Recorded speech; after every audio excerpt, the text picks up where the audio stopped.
Welcome to another segment of the GayBarchives show, where we explore gay history one bar at a time. Today's special guest is a visual artist at Paul Richmond Studio, the associate art director at Dream Spinner Press, and a co-founder at the You Will Rise project. He's also known for his innovative Cheesecake Boys coloring books. Welcome, Paul Richmond. So, Paul, your introduction to the gay bar scene was in Columbus, Ohio. For a young man exploring his sexuality, that must have been quite a memorable experience. What bar was it, and what was it like for you as a young man? Well, I grew up in a small town in central Ohio. I did not even really know what the word gay meant when I was growing up. I went to a Catholic school, so my first introduction to the whole concept of homosexuality was in religion class, and you can imagine the spin that they put on it, not a positive one. So I grew up with a lot of shame, like a lot of other gay people. And it took me until I was 21 years old before I came out. And I had just graduated from college and was really eager to find my community. And that was before, there were a whole lot of ways to connect online. The internet, was there, but it really wasn't it wasn't what it is today. So the way that you met people in the queer community was to go out at night. And I had a friend that took me to my first gay bar, which was this kind of dive bar in downtown Columbus called the Eagle. I think probably every town has a Eagle. So I've heard so many different people say they went to the Eagle and it was always in a different city, but we had our Eagle. And I just remember how cool it was to go in there and be around other people like myself, to have the kind of music that I liked it playing. That was a first. I'd always felt so strange when I was growing up.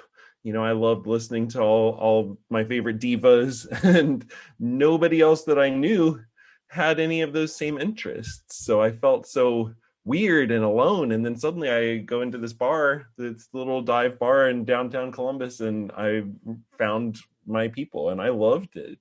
I really enjoyed getting to go there and started going to others and just meeting people. It was really it was kind of my entry point into connecting with the LGBTQ community. Yeah, I've discovered through the research that I've done for this project that from probably the 60s into the 90s, the gay bar scene was a really important part of socializing for gay people. If there was any internet around, it was pretty limited to like an AOL chat room or something like that. Right. No visual interaction, and not really what you would classify as real socializing. So the Right. bars were kind of safe havens. They were community centers. They were a place where we could be who we wanted to be, who we truly were, that we could not express in public. Right. Oh, absolutely. Just to be able to, I was so repressed, like I said, growing up Catholic and everything. So, I had a few years of where I really wanted to just kind of explore and be wild and have fun. And that's exactly what I did. You could pretty much do anything you wanted if you found the right spot. So and I don't have any regrets about that time. I really enjoyed it. I loved the people that I connected with. I have such good memories of that time. Excellent. So after you went to the Eagle and kind of discovered that there was a gay world out there, you had a chance to explore some of the other bar scene in Columbus and throughout Ohio. What were some of your other memorable bar experiences there? I remember one night I was at I think it was the Eagle still, but they were having a foam party. Those were real popular back then in the early 2000s. I haven't heard about many lately. I don't know if that's, well, definitely not during COVID, but back then it seemed like everybody was always having foam parties. So I loved going to the foam party that you would go in and basically check in all of your clothes at the door and then go, and they would dump all these soap suds on the dance floor, like kind of up to neck level, and you could dance around and do whatever. And one funny memory I have of that is that the soap that they use, I have very, very sensitive eyes. It always burned my eyes. So I would always take goggles. I was like dancing around, like the only thing I was wearing was goggles and like some kind of like underwear. But that was a blast. And I also remember at that foam party, someone saying, "Oh, there's another party, happening at this other bar down the street." I think the other bar was called the Plug Nickel or something like that. It was another gay bar that was just a couple doors down. And I remember my friends and I were like, "Well, but we've already paid to check in our clothes and we'd have to like get them back and dry off." And I was like, "Oh, let's just forget it. Let's just go." So I remember my friends and I just running down the street, like covered in soap suds in our underwear, going to this other bar for some, just check out what was happening there. And it was totally fine. There's many places in the world where you couldn't go into a community space like that, but in a gay bar, it's fine. Kind of a flexible dress code there. Very. No button down and penny loafers required. No, definitely not. But that's my memory of it. I just loved how open it was, and there were a lot of bars actually in Columbus. It's surprisingly, people. I live in California now, and when people think about Ohio and the Midwest, the first thing that doesn't come to mind usually is a gay bar, but we actually in Columbus had a very thriving LGBT community and still do. There were many, many bars to choose from, and I remember just going and exploring all of them. There was a big one in an area called the Short North called Axis that I would love to go to, and that's where I got to see a lot of drag queens perform.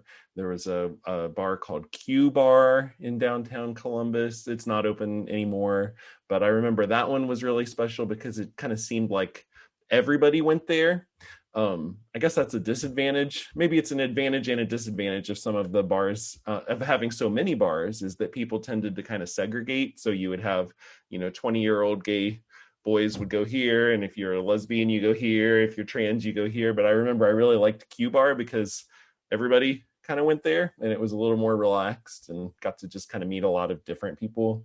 But it was fun all around. I had a blast. Yeah, there were some good times in the old days. I moved to Atlanta in the early 80s after having lived in Nashville, Tennessee.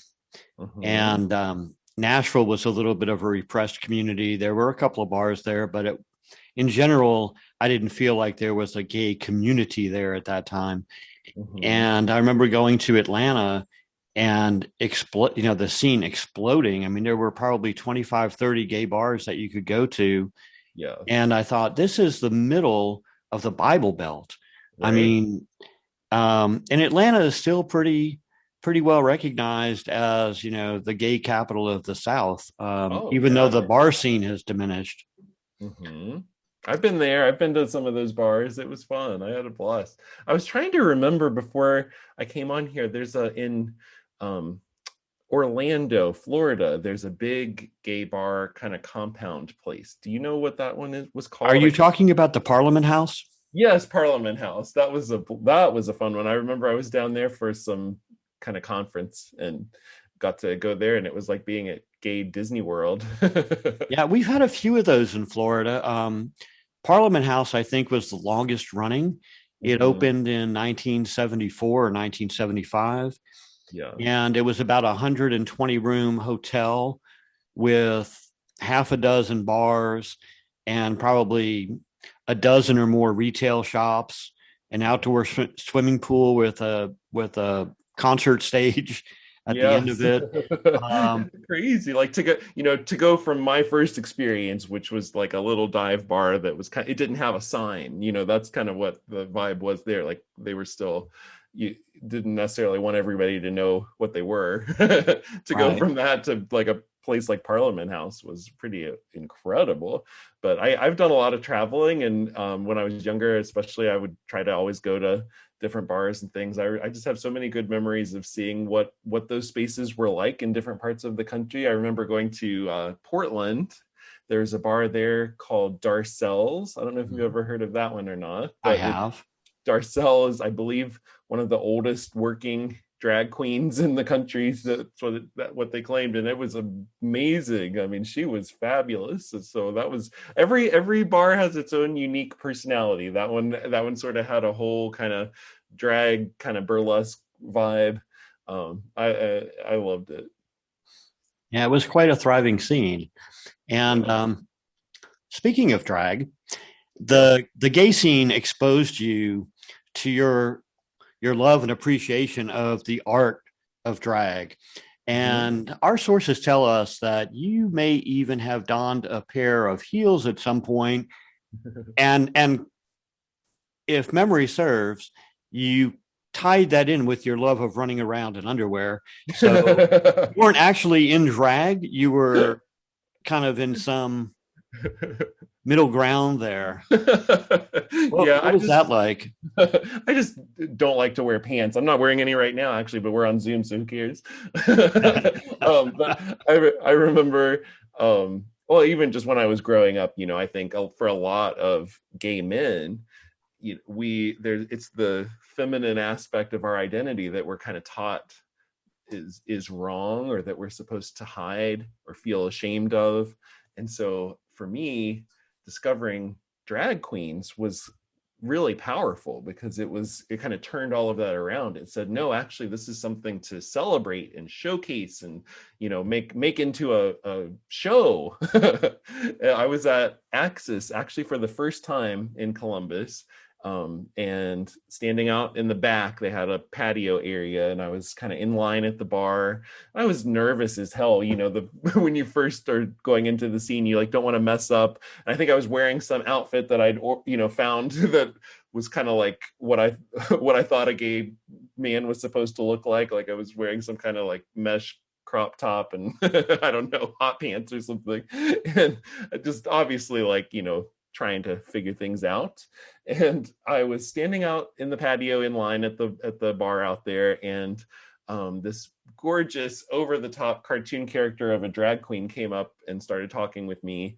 And I think, she could tell that I was kind of new and nervous and didn't know what was going on. And she was so welcoming and wonderful. And that turned out to be a drag queen named Nina West, who's very, very popular these days. She was on RuPaul's Drag Race a couple years ago, and does a lot of great stuff. But so she kind of welcomed me into that whole world, really. And I just fell in love with going to drag shows and watching all the different kinds of performances, drag queens, drag kings, everything in between. I think all of that is such a powerful way to take our constructs about gender and just say, no, forget it. People can be whoever they want. If you want to dress up and be fabulous and be a woman today, you can. Or if you want to dress up as a man, or if you want to be something in between, you be your own creation, whatever you want, go for it.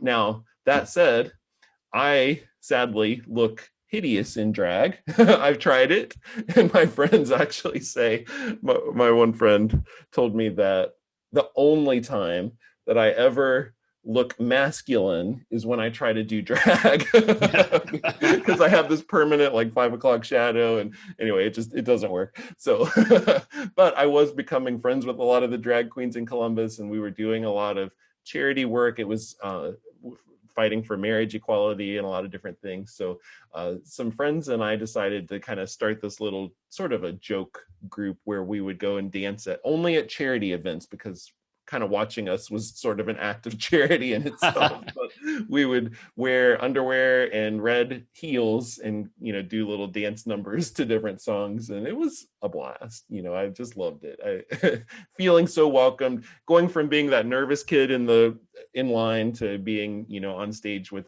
some of those drag queens. It was a great memory. Really, really loved it. I love drag to this day. I always try to incorporate drag queens into everything that I do. Actually, when at my art openings, there's usually a drag performance, or our anti-bullying project that we do. We incorporate drag a lot with that. So that made a real impression on me. I think anybody that pushes the boundaries about gender, they're really important, especially now. We need that, and so that has a special place in my heart. Now, you mentioned your art openings, and we know you're quite an accomplished artist. You've done some really amazing pieces, and we're going to feature a few of them up here on the screen. But perhaps your most recognizable body of work in the gay world is your coloring book series called Cheesecake Boys. Tell us a little bit about that project and how a famous Los Angeles bar played a role in the release of the first coloring book. Well, when you're in art school, they tell you that you should draw or paint what you know. And so I started drawing and painting a bunch of guys with their pants down. And that became my Cheesecake Boys series. Actually, it was really inspired by the pinup girls from the 40s and 50s. I loved that style of art. I thought it was really fun and campy and subversive in its own way. But I always wondered, well, why didn't they ever portray men that way? There were male pinups, but the male pinups were always a lot more in control of the situation. If they were showing you something, it was because they wanted to. And the female pinups, it was always kind of more of a wardrobe malfunction kind of situation. So I just thought it would be really funny to do some drawings and paintings where I put male models into those scenarios. I had no idea it was going to take off. I just did it for fun at first, and then people really seemed to like them. And first I just did paintings of them, and then I started to do drawings and make them into coloring pages that I would give away on my website every week. And then pretty soon, publishing company said we should make these into a book, and we did. And they printed a small run of them because nobody was expecting it to really do that well. And then it went crazy. It took off. People all over the world were buying this thing and posting their pictures of their Cheesecake Boys that they were coloring. So it really did become, something that people know me for to this day. And I love that. I think kind of like drag queens, it was also a way of challenging some social constructs about gender and sexuality, gender roles, that kind of thing. And when we released the coloring book, we thought it would be really fun to release it with a coloring party. So we did that in West Hollywood at a club called Revolver. It was a blast. We had live Cheesecake Boys, so like go-go boys who were just kind of losing their clothes all over the place and helping people color. We printed out giant pinup boys and put them on the walls and tables so that everybody could kind of color them together. And of course, we were selling the book. And a lot of the guys who had modeled for some of the drawings were able to come to that event. So it was so fun, and it was a neat way to engage with the community and do something a little different. I think people enjoyed the chance to get to go and, still dance and drink and do all the normal things, but to grab some markers and color a pinup boy too while they were at it, color some like cute guy's butt. It was a blast. And we've done a lot of coloring parties since then. We still do them. Of course, this past year we haven't been able to except virtually, but we still do them. And there's actually more Cheesecake Boys on the way. I've got another coloring book that's going to be coming soon, so that's something that continues, and I'm really glad for that. I think that it's one of the most fun things that I get to do, actually. Very cool. And now being in California, you might be able to kind of do a little cheesecake version based on Lance Bass and Michael Turchin. They're opening what has been promoted as the biggest thing in Los Angeles gay bar history.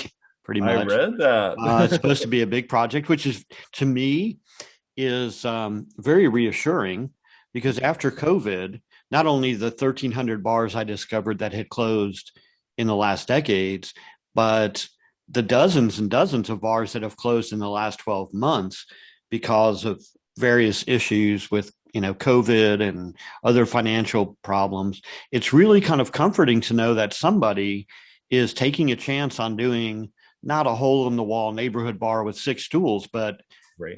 something big.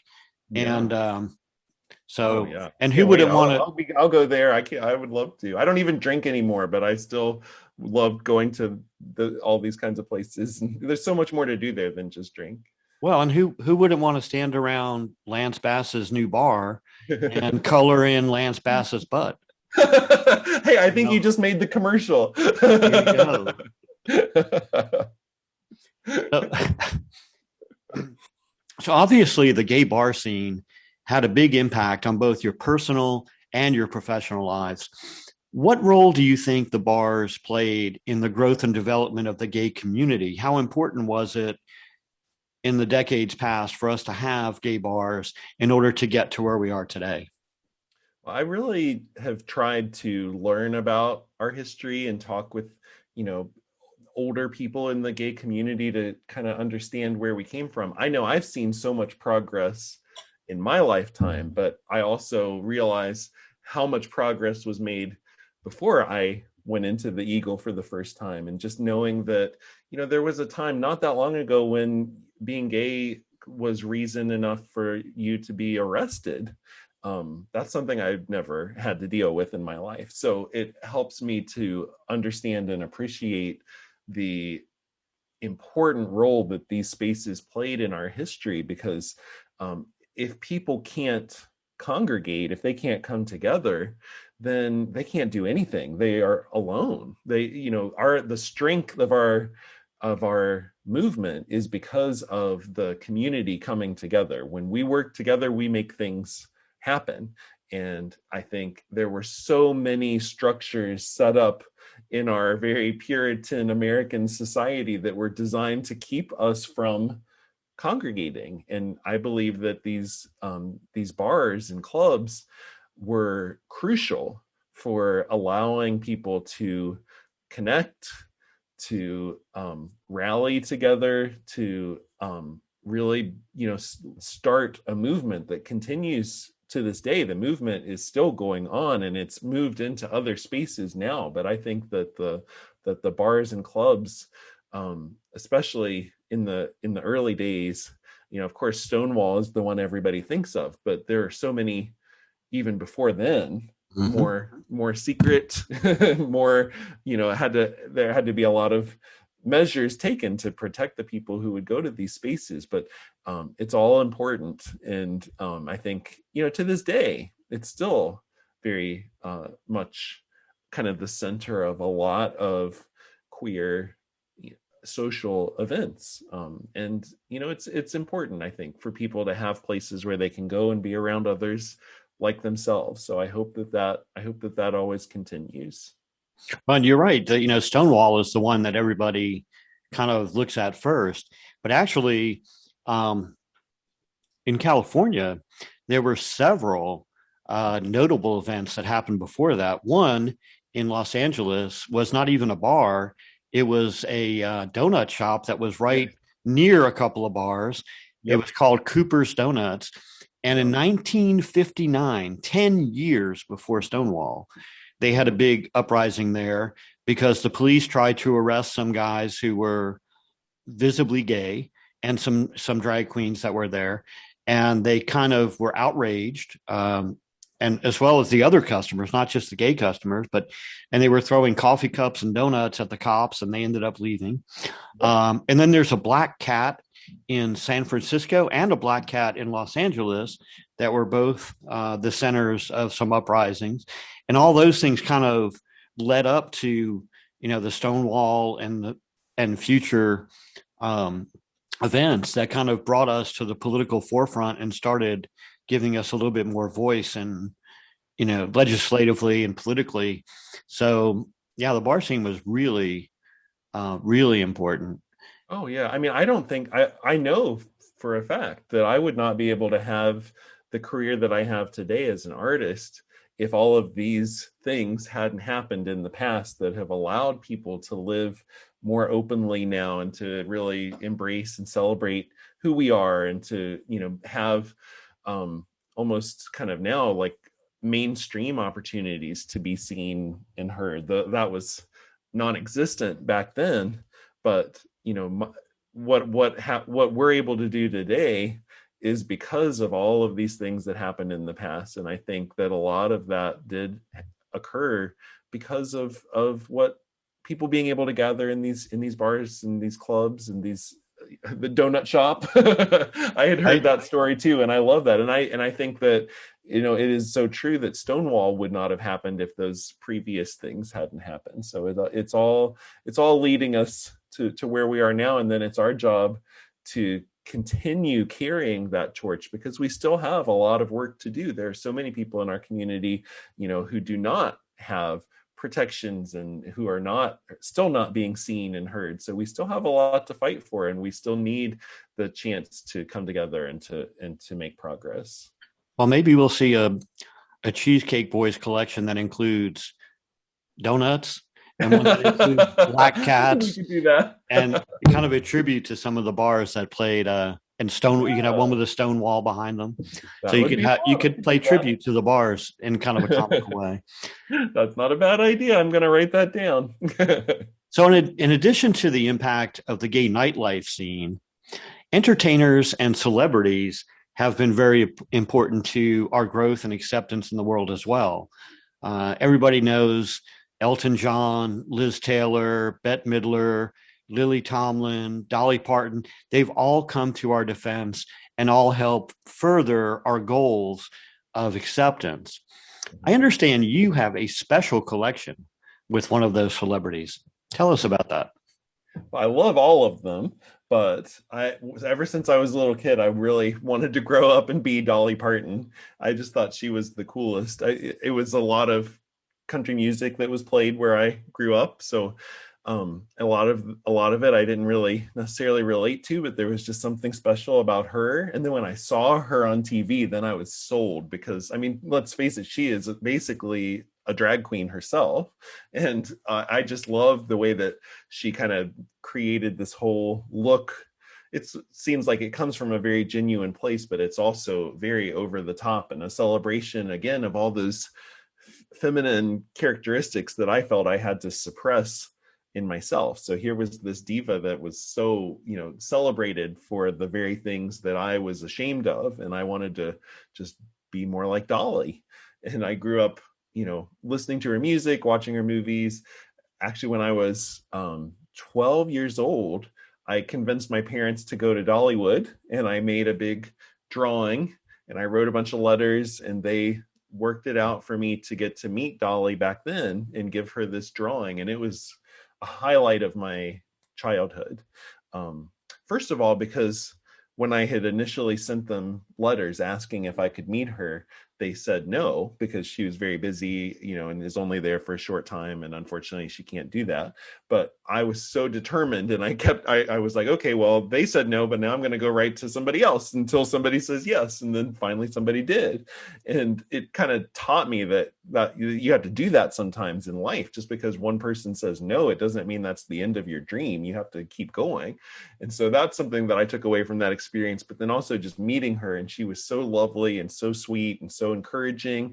She acted like meeting, me and my family was the highlight of her day. And I'm sure she met thousands of people that day, but it was so memorable. And so I've always loved her. And I'm actually really grateful that somebody who I idolized so much as a kid is somebody that I can still respect so much to this day, because she is, as you said, an advocate for our community. She does so much good in the world. I mean, she contributed $1 million for the COVID vaccine. She's still just such a creative force. And so last summer, I got a request from her creative director that they were interested in commissioning me to do a painting for Dolly's house in LA. And I I didn't even know, I don't think he even knew that I was such a fan. He just happened to be following my work, and he showed it to her, and they needed a painting for a living room, and I use a lot of bright colors and everything. And so they said, let's do this. And it was actually kind of funny. I do a lot of different types of paintings, a lot of queer art, and the one that she really liked the colors in was this painting of a male nude from the back, and but there was kind of like a sunset sort of sky in front of him, a little abstract. Anyway, the creative director Stephen said to me, Dolly really likes this painting, but without the butt. I was like, okay, I could do that. So actually what they wanted was a big painting, kind of a beautiful sky with butterflies, because that's her thing. She loves butterflies. So that's what I painted, and I got to drive it down and hang it up in her living room. It was really a very full circle moment. It was a dream come true for me. I'd rather have my painting hanging above Dolly's couch in her living room than in the Louvre. Right. And she is such a wonderful person. I had a chance to meet her many years ago when I was living in Nashville, and she's just so genuine and so down to earth and so sweet. It's really surprising, especially now when you see the magnitude of her success, how popular she has become over the decades. And she's still that way. She's still the same, warm, loving, sweet person. Yes. Oh, and absolutely. You would not believe, I was really impressed and kind of shocked when I went to her house, because I was expecting it to look like like Barbie's dream house on steroids, like it's some kind of big crazy mansion. And it was not that. It was adorable, but it was very humble. It was a Spanish style house just in this neighborhood, where it was very unassuming. You wouldn't know that such a big celebrity lived there. And going into her house, the rooms are small. The person who we met there said that obviously she could buy the whole block if she wanted to, but because of how she grew up in small little shack in the mountains, she just wanted to she's more comfortable in small spaces. So that's what she likes. I just made me love her even more. Actually, you could tell there's just a very genuine person, underneath all of that. Yeah. Her house in Nashville was the same way. A lot of the celebrities in Nashville wanted to live on this street called South Curtiswood Lane, which is where the governor's mansion is for Tennessee. And right next door to the governor's mansion was Minnie Pearl's house. And right across the street from the governor's mansion was John Ritter's house, who I believe it was Tex Ritter's house first. I think it was his dad's house. Down the street was Schoenbaum's house, the guy that started Shoney's Big Boy. Oh, okay. And he had a giant Shoney's Big Boy at the street cut out as his mailbox. Oh my gosh. Which I'm sure the neighbors loved. You buy a multi-million-dollar home in an upscale neighborhood. But as I recall, her house was on 8th Avenue / Franklin Road. Okay. And it was a nice house. It was set back a little bit off the road, but it was a ranch, and it was not this big, huge mansion with gigantic columns and whatever. It's a very, very normal house. It makes sense. I mean, it fits her personality, and it's just kind of nice to see that it's genuine. Just has to be big enough for her hair. Right, you got to have some closet space. So, if there was any one gay bar from your past that you could visit today, which one would it be and why? It might be kind of a cheesy answer, but I always have wished that I could go back in time and experience what Studio 54 was like in the 70s, just seeing photos and videos of that. To imagine being able to go and into a bar. Of course, I probably would never have been cool enough to even be allowed in, but a boy can dream. This is hypothetical anyway, right? But to imagine being able to go into a place like that and see, Cher and Andy Warhol hanging out. I mean, what could be cooler than Yeah. that? There were some great bars back then. The Yeah. Limelight, the Saint, Studio One in LA. Hmm. There were a lot of big name, like giant disco bars back in the disco era that were pretty amazing. Yeah, I Uh, love how it seemed like, everything was so over the top with different themed parties and just just over the top, and that fits me just great. yeah, I was talking to a club promoter from LA who used to do, there was a club there, I think it was on Sunset, um, that was called the 1970s Club. And Okay. it was a Saturday event um, every week at this one large venue that was known for having different themes every night. And for Hmm. the 1970s night, he was telling me he also was an event producer in LA, and that he had closed down a party at some huge venue for a big corporation. And he brought the decorations over to the bar to install them for their Christmas Uh-huh. party. And he Okay. said they put 300 Christmas trees inside the bar. Now, think about that today. There are Right. hardly any bars that are big enough to put Yeah. 300 trees of any size Yeah. in there. And that was just like a weekend thing. He said, oh, we have these trees. We might as well use them. And that's kind of the way it was back then. It was very much over the top. Yeah. I think that's fun. And you still see that, like in different ways, and in drag performances for sure, and in some like Parliament House and stuff. There's still some of that, but I Yeah. would love to be able to go back and really experience what it was like then. Unfortunately, Parliament House is closed now. Is Um, it? yeah, Oh. they went out of business last year. Oh. Um, Not specifically due to COVID. I think they had some financial problems and zoning issues and developers that wanted the land and blah blah blah. But Yeah. they claim that they're looking for a new space to reopen. But Okay. unless they can find another resort complex, I don't think it could ever be the same. You can't open up Parliament House in a 2-story, 5,000 square foot building and expect it to be the same. Right. You know, No, it was a whole scene. Yeah, and we had some of those here. I'm in Tampa now, and we Mhm. had some of those in this area. We had one called the Suncoast Resort that was a Okay. 125 room hotel bar complex, and then Mhm. after that got sold for a development, it's an apartment building now. They opened another one in St. Pete that was called the Flamingo, Okay. and it had about 100 rooms and numerous bars and a swimming pool and everything. And it was sold, I think, 2 years ago, and is now an apartment complex.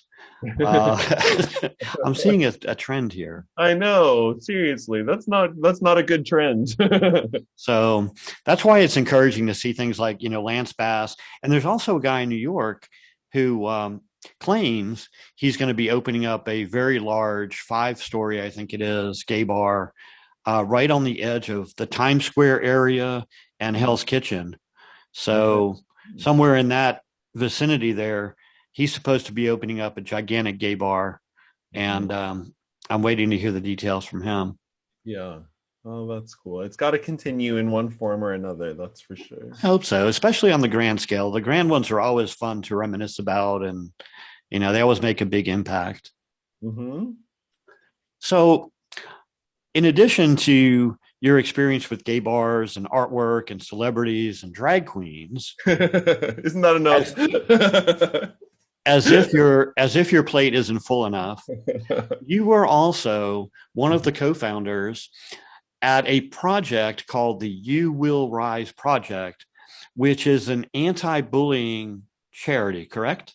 Yes, it is. So tell us about that. How did that get started, and what does You Will Rise do today? So we started it actually almost exactly 10 years ago. We're getting ready for our 10-year anniversary celebration.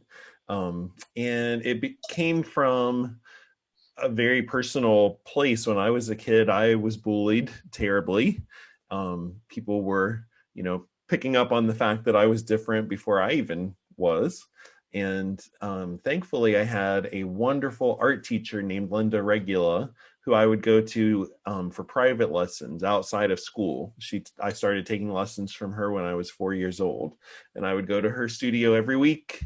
She taught me how to paint, but it was more than that. She was really like a life mentor. She kind of inspired me in many ways. And so when the bullying started around fourth or fifth grade, that was really when it kicked in and kind of continued all through high school. She could tell there was a big shift in my personality and how I was feeling about myself. And she encouraged me to express that through my art. And I had not really considered that before.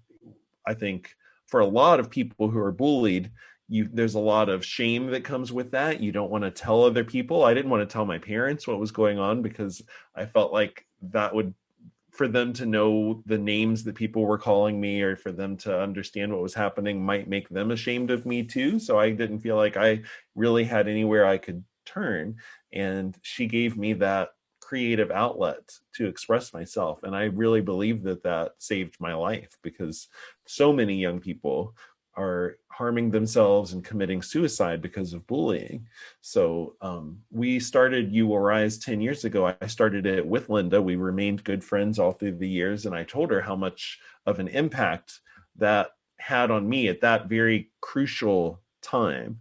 And so we started the project as a way to spread that message to other people. We invite anybody to create artwork about their experiences with bullying. It could be visual art, writing, music, performance, whatever they want, and share it with us. And we publish it on our website, youwillriseproject.com. And then we also do a lot of workshops and public art pieces. We've done murals about these issues all over the country now. So we really try to empower young people to know that you can't always help what situation you find yourself in. You know, you have to go to school. Sometimes there are going to be people there who treat you badly. And you can't always control that. But you always have a choice what you do with that. You don't have to allow somebody else's words to define you. And we've seen some amazing transformations happen, especially during our workshops. We just finished one, actually. We've been doing it virtually this past year, and to know that we can still have that kind of impact on somebody even without being in person with them is pretty powerful. But we've truly seen, and parents have shared with us as well, the feedback that, you know, their kids have changed dramatically as a result of being a part of the project. Sometimes they come in so terrified of, you know, social situations, and they won't even make eye contact or won't even speak. And then by the end, we always do an exhibit of their work so that people in the community get to see it, and it's very validating for the students. And so to see how much they come to life after that process is so rewarding. Everybody involved with the project, including myself, we're all volunteers. We just do it because it works and because it's important. And it's something that one of the things I'm proudest of, actually, of everything that I've done. Well, very cool.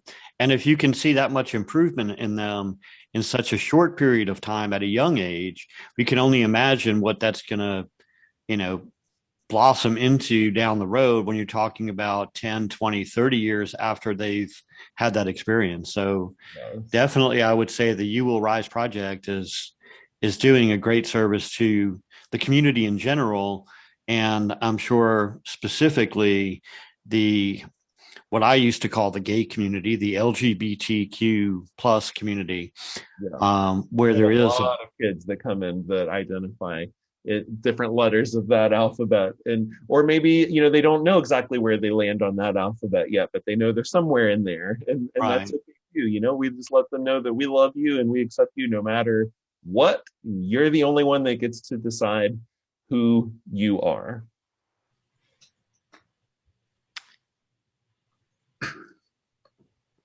Well, we really appreciate you telling your stories here today, Paul. Is there anything else you would like to add? Anything you'd like to say to our audience? Gosh. Um, well, I'd just say, once we get through this time, this pandemic, just encourage everybody to go out and support queer-owned businesses.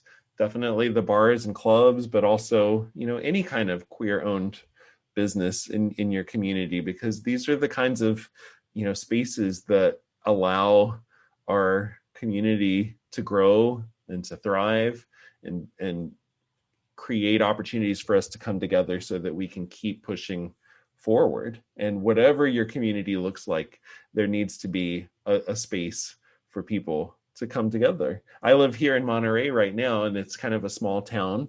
And we have one LGBT bar. It's a little bit on the outskirts. I don't know. This might be a fun one for you to look into for your project, because they've been around for a while. And I'm telling you, it's in this tiny little farming community. You would never ever expect there to be any kind of bar like this there. It's called Franco Norma Jeans.